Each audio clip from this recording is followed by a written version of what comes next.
نحمده ونصلي ونسلم على رسول الكريم اما بعد فاعوذ بالله من الشیطان الرجیم بسم اللہ الرحمن الرحیم محمد رسول اللہ والذین معه شداء الکفار رحماء بینہم صدق اللہ العظیم۔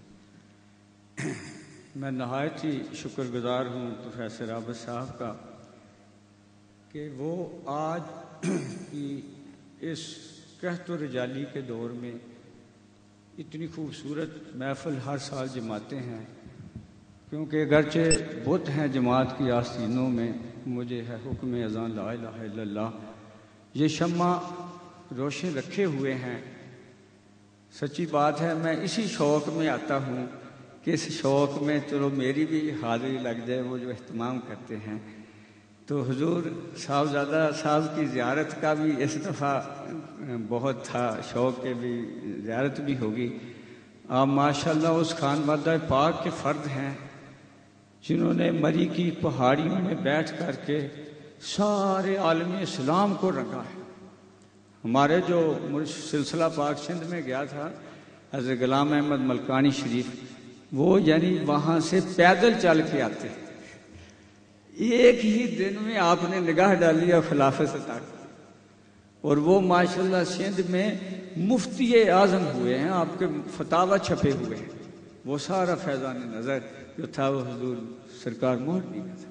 تو پھر یقیناً اس خانوادہ پاک کی اس باعمل بزرگ کی زیارت کا شوق تو ہوتا ہے نا، کہ زیارت ہی ہمارا سب پہ سنوارتی ہے۔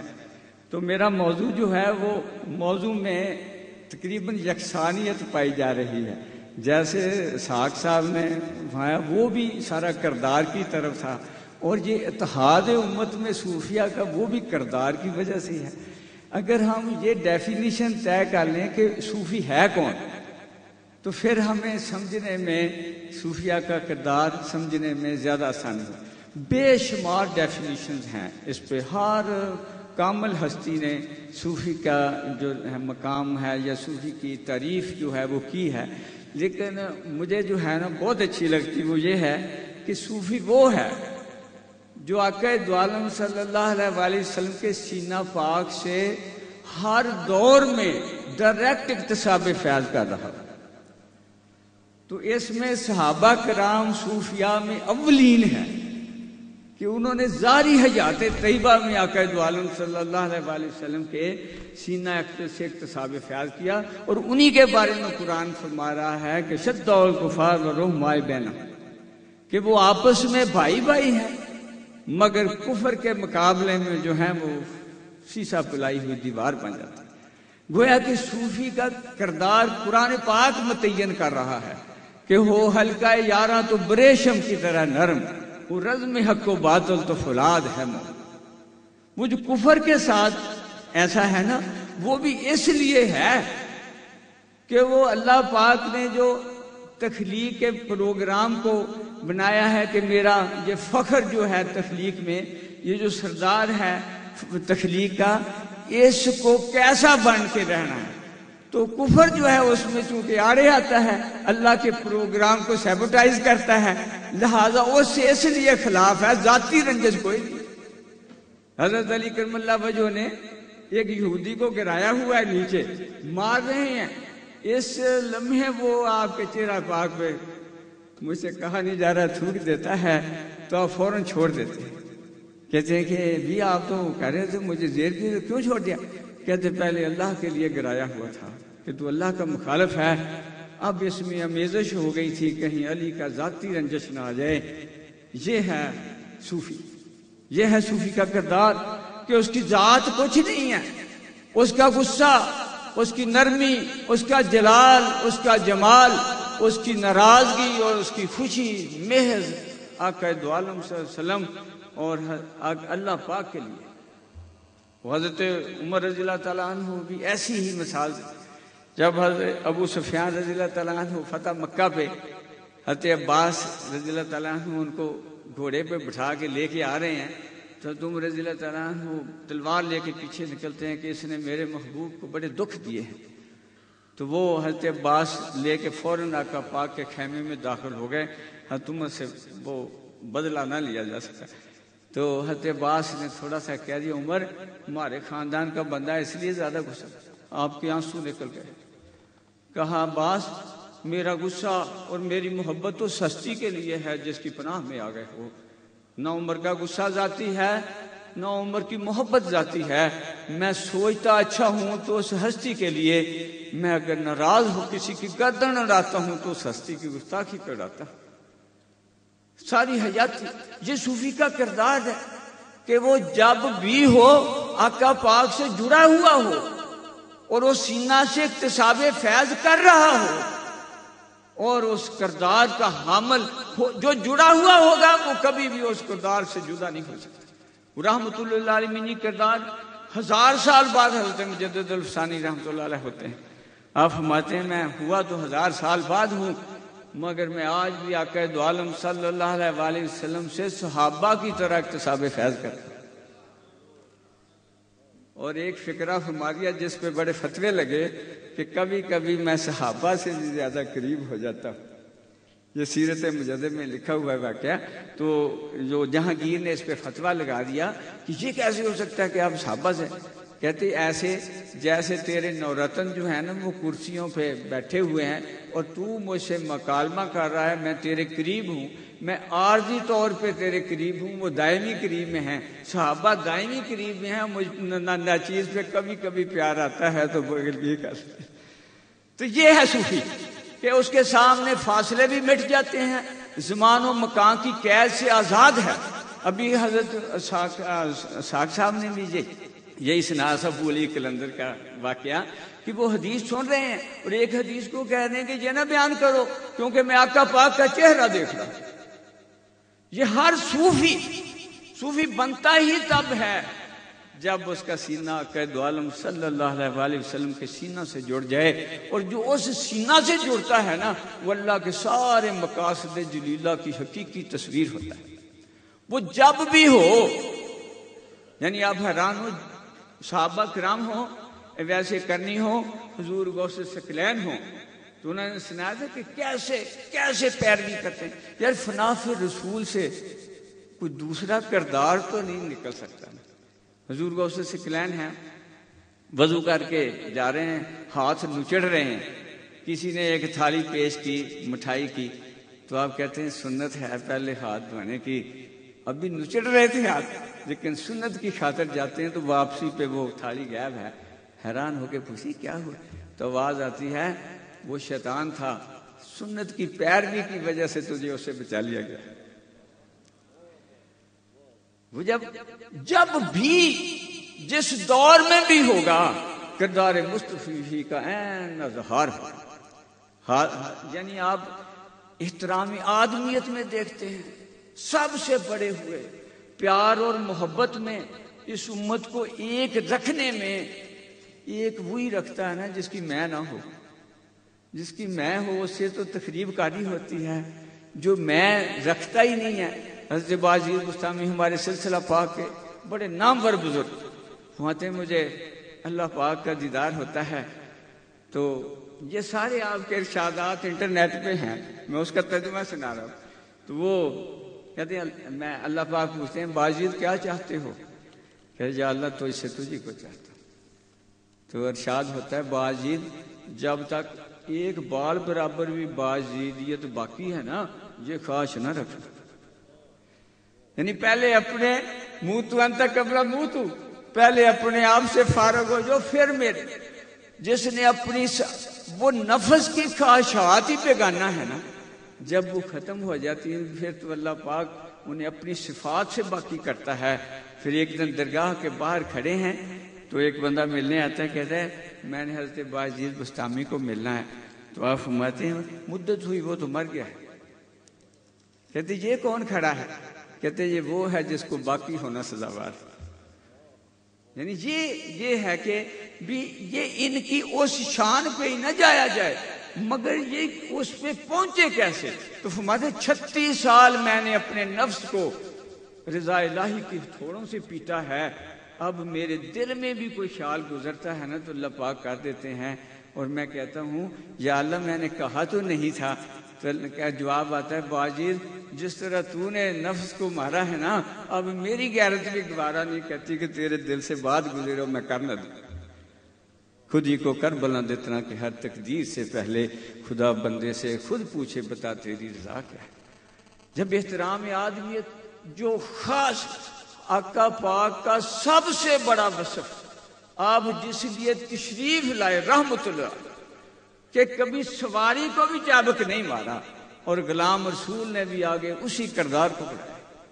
حضرت حاتم اسم ہے، ارشادات ہو رہے ہیں، ایک مائی صاحبہ بھی کوئی سوال پوچھنے آ جاتی ہیں، سوال پوچھتے پوچھتے ان کو تھوڑی سی ہوا سر کی، تو آپ نے شرمندگی سے بچانے کے لیے چہرے کا ایسا تاثر دیا کہ گویا میں بہہ رہا ہوں۔ یہ تو اسم کے معنی بہہ رہا ہے۔ 30 سال وہ مائی زندہ رہی، آپ مصنوعی بہرے بنے رہے کہ کہیں میری بہن کی دل آزاری نہ۔ یہ ہے وہی جھلکی رحمت اللہ علیہ، وہی کردار مصطفی۔ اب دیکھو کہ جو اس طرح کا پیار اس سے تقریب کاری تو امت میں نہیں آئے گی، وہ تو یہ ہے کہ دم عارف نسیم صبح و دم ہے، اسی سے ریشہ مانی میں نم ہے، کہ وہ تو باد نسیم کی طرح امت کے لیے ایک رحمت کا جھونکا ہے۔ وہاں جا کے مسائل جو ہیں وہ حل بن جاتے ہیں، وہاں نا امیدیاں جو ہوتی ہیں امید میں تبدیل ہو جاتی ہیں، جہاں جا کے جو بے راہ رو ہوتے ہیں وہ راہ پاتے ہیں، اخلاق مصطفی سے وہ اتحاد میں جڑتے ہیں۔ حضرت شبلی رحمۃ اللہ علیہ کشتی میں جا رہے ہیں، ساتھ مریدین ہیں، دوسری کشتی بھی جا رہی ہے، اس میں شرابی بیٹھے ہیں، وہ پی رہے ہیں اور گلگ پاڑا کر رہے ہیں۔ مریدین کہتے ہیں یا شیخ ان کے لیے بد دعا کرو ادھر ہی ڈوب جائیں۔ آپ ہاتھ اٹھاتے ہیں، واہ غلام رسول تیرے فکر میں اور تیری سوچ میں کوئی دوسری سوچ کیسے آ سکتی ہے؟ فرمانے لگے اے بارے لا ان کی آخرت صحیح کر دے۔ جب کنارے پہ لگتے ہیں نا تو وہ سارے شرابی آ کے پاؤں پکڑ لیتے ہیں۔ لمبی تفسیر ہے اس کی، میں اس میں نہیں جاؤں گا۔ وہ آگے فرماتے ہیں وہ عارف بنتا کیسے ہے؟ اگر کوئی شعیب آئے میسر شبانی سے کلیمی دو کر، جب تک شعیب نہیں ملتے باصلاحیت موسیٰ علیہ السلام کلیم اللہ نہیں بنتے۔ وہ صحبت پاک اللہ پاک نے رکھ دیا کہ اس آغوش صدف میں تو ڈھلے گا تو وہ جو ہے نا وہ گوہر بنے گا، ایسے نہیں بنتا۔ تو جب بھی کوئی بنا ہے وہ بنے ہوئے نے بنایا ہے، اور جب بنا ہے تو پھر کردار مصطفی کا 100% اظہار۔ حضرت مجدد الفسانی رحمۃ اللہ علیہ کو جہانگیر نے، آپ کو پتہ ہے نا، انہوں نے دین الہی بنا دیا تھا۔ اس کے باپ نے لا الہ الا اللہ اکبر جلال اللہ کلمہ پڑھاتا تھا۔ جدھر ہم سر کرتے ہیں نا ادھر پاؤں مردوں کے کیے جاتے تھے، مسجدیں گرا دی گئی تھیں اور سارے بند کر دیے، تلک لگائے جاتے تھے، اپنا دین بنا لیا تھا۔ بڑے بڑے عالم داڑیاں منا کے اس کے ساتھ شامل ہو گئے تھے، مگر ایک غلام رسول علامہ صاحب خراج عقیدت پیش کرتے ہیں کہ وہ ہند میں اللہ نے اس کو بر وقت کیا خبردار، وہ اٹھتا ہے ساری صوبتیں جھیلتا ہے، ہر دکھ جھیلتا ہے، اور جو قلعہ گواریال میں قید ہے نا تو ایمان سے ایک ایک لمحہ سنت مصطفی بن کے اس سارے کا سارا قلعہ اس کردار مصطفی کے فیضان سے مسلمان ہو جاتا ہے۔ اور بچوں کو خط پتہ کیا لکھتے ہیں؟ میرے بیٹو یہ جو ظاہری مصیبت آئی ہے نا، یہ مصیبت نہ جانو، یہ اللہ کی رحمت ہے، کیونکہ رحمت کے مقابلے میں مجھے مصیبت زیادہ عزیز ہے کہ رحمت میں شاید میرے نفس کی خواہش ہو مگر مصیبت میں 100% میرے یار کی خواہش ہو۔ یہ یعنی کردار مصطفی۔ اور جب وہ جہانگیر کو اور آپ کا سپہ سالار جو جہانگیر کا وہ آپ کا مرید ہے، وہ ایک مہم پہ جہانگیر کو گرفتار کر لیتا ہے اور جہاں سے مانگتا ہے حضور میں اس کو قتل کرنا چاہتا ہوں۔ آپ فرماتے ہیں نہ میرے آقا نے قتل کیا ہے کسی کو، نہ غلام رسول قتل کر سکتا ہے۔ اور جہانگیر کون ہے؟ عیاش ترین بندہ۔ جب اپنی خوابگاہ میں جاتا ہے تو لونڈیاں ان کے پستان پکڑ پکڑ کے چڑھتا ہے، شراب کا رسیہ ہے، مگر جو جواب دیتا ہے ایک صوفی، وہ کہتا ہے میرے مرید میں ایک کلمہ گو کا قتل کندھوں پہ لے کر کل اللہ پاک کی بارگاہ میں کیسے پیش ہوں گا؟ لہذا اللہ پاک اسی سے ہی بہتر کام لے گا، اس کو قتل نہ کرے۔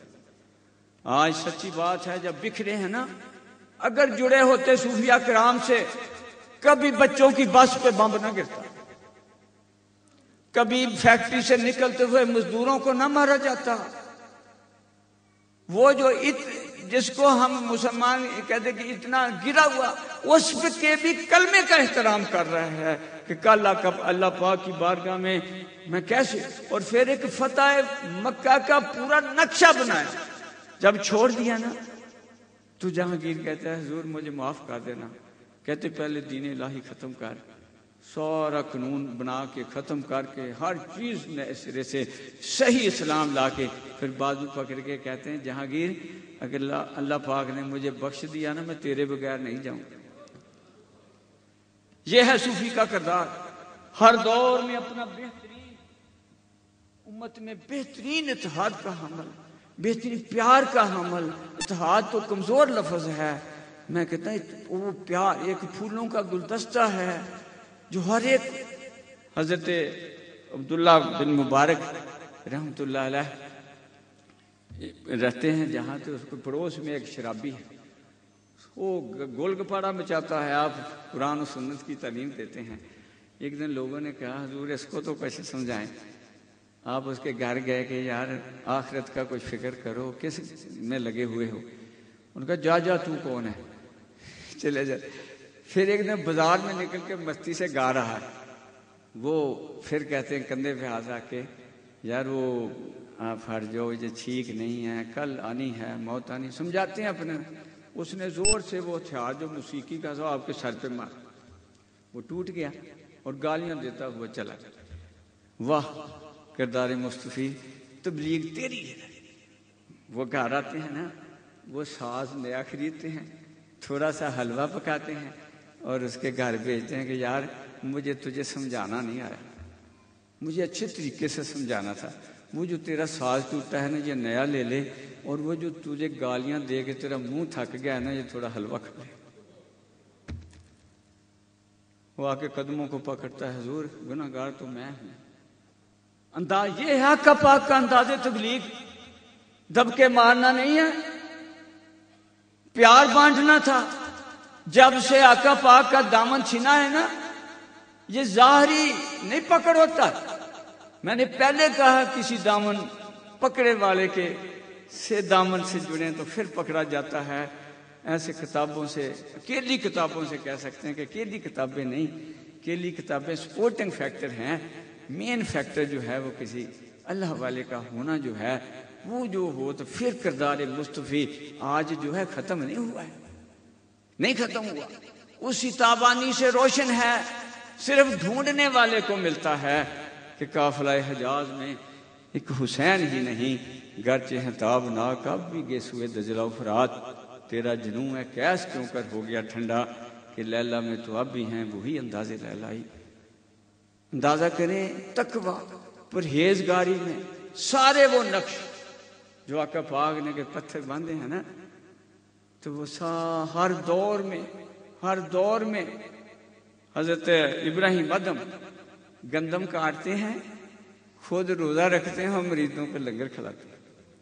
گندم کاٹ کے جو اس میں سے ملتا ہے نا معاوضہ، اس سے مریضوں کے لنگر کا اہتمام کرتے ہیں، خود روزہ رکھ لیتے ہیں۔ ہے نہیں وہی سنت؟ اور وہ کردار کیوں آیا؟ محبت رسالت مآب، غلامی رسالت مآب صلی اللہ علیہ وسلم سے۔ آپ دیکھ لو ہر دور میں جو غلام رسول ہوا ہے کسی غلام رسول کی وجہ سے ہوا ہے، اور حضور مجدد ثانی چونکہ ہمارا اپنا ورثہ ہے تو وہ ہیں بھی سردار، اپنے کردار و عمل سے ہی سردار ہیں، وہ نظر آتے ہیں۔ وہ اگر آپ کی طرف دیکھتے تھا ماشاءاللہ اتنا کرم ہوا ہے۔ آپ فرماتے ہیں ایک دن مجھے آواز آتی ہے اے احمد سرہندی قیامت تک تیرے سلسلے میں جو بھی بیعت ہوگا نا میں نے آج ہی بخش دیا ہے، اور آپ فرماتے ہیں کہ مجھے آنے والے قیامت تک آنے والے مریدوں کا مثالی طور پہ چہرے دکھائے گئے، حسب نسب دکھائے گئے، ان کی جائے پیدائش دکھائی گئی، میں جو بھی پوچھوں میں آج ہی بتا سکتا. اور یہ سب کچھ جو مجھ پہ ہوا ہے یہ کس وجہ سے؟ غلامی رسالت واسطے. اور اگر کچھ کمی رہ گئی ہے تو وہ غلامی. لہذا سچی بات ہے، مومن کی دعا، مومن کی آرزو فقط یہ ہونی چاہیے، اے بار لا کسی غلام رسول کے قدموں میں میری نسبت کر دے تاکہ میں بھی تیرے محبوب کے اس ورثہ کا حامل ہوں. جب تک اس ورثہ کا حامل نہیں، انسان انسانی صفت سے ہی متصف نہیں ہوتا. یہ جتنا بھی معاشرے میں تخریب ہے نا، یہ صرف اس لیے ہے کہ ہم نے آقا پاک کا دامن چھوڑ دیا ہے. ہماری آرزو میں دنیا ہے، ہم دنیا مانگتے ہیں، استخارے ہو رہے ہیں. آرزو کیا ہے؟ دنیا. دنیا اللہ پاک نے لکھ کے بے نیاز کر دیا تھا، یہ نہ مانگنا، مانگنا تو بس میرے محبوب کی محبت و غلامی مانگنا. اگر آج بھی غلامی مانگیں تو اللہ پاک عنایت کرنے میں کوئی کمی نہیں کریں گے کہ وہ تو کسی کو جو محبوب پاک صلی اللہ علیہ وسلم کی خواہش کرے گا وہ اس کی بارگاہ میں بھی محبوب بنے گا، اور جو کسی اور چیز کی خواہش کرے گا وہ اپنے آپ کو خود مطلوب کر لے گا کہ اللہ پاک نہیں چاہتا. میں ایک بار پھر فیصل صاحب کا انتہائی شکر گزار ہوں کہ انہوں نے اتنی خوبصورت جہاں